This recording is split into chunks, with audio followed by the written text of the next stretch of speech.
Let's just get one itty-bitty thing clear, Billy. I did not promise to get you that merger because I was afraid you could just push me around. I am doing it because I think it's right for Joshua. Well, then what are you dragging your heels for? Come on, this is survival, Reva. You got to get a move on the merger between Lewis Oil and LTA. I know that. But it's not easy to get Josh to agree to this merger, Billy. That's going to be like turning the Queen Mary around in a creek. It's going to take some fancy maneuvering. Well, I thought fancy maneuvers were your specialty. Never mind.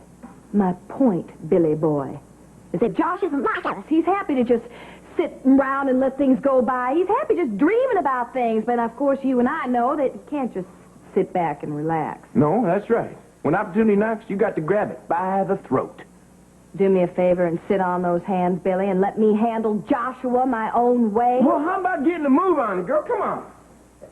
Ace Speed's chomping at the bit. I've done everything I can from the family point of view. I hooked Ross into the company. I know Trish going to follow him as bait, but how come little brother is missing from the family portrait? He'll be there, Billy, because Reva always gets her man. Hey, darling, why don't you take the whole bunch? You're going to need the help. I'm being polite.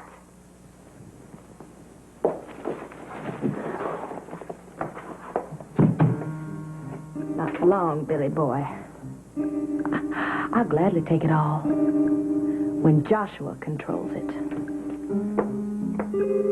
Reeve, you about as polite as a fox inviting herself to dinner at the hen house. Happy Valentine's Day, my dear Billy. What kind of ploy is this signed?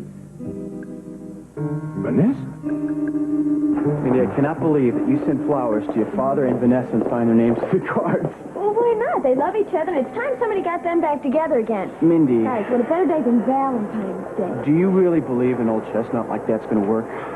Hey, it only got to be an old chestnut because it does work. Besides, with Reva here in town, my daddy and Vanessa, they need some help. I just don't believe it. What the hell is Alan doing here? Hasn't he caused Philip enough trouble? Ross, just ignore him. He doesn't deserve the time of day from you. Yeah, but Philip does. Excuse me. It seems to me, I think, though, Mike, that if we just talk, if Beth and I just talk, that everything will be all right again. I mean, we used to be such a happy family. That stepfather wasn't always the way he is now. No, but you're going to be happy again. I know you are. I'm sure. And I'm going to deal with Bradley. With your help. Thank you. I think I will.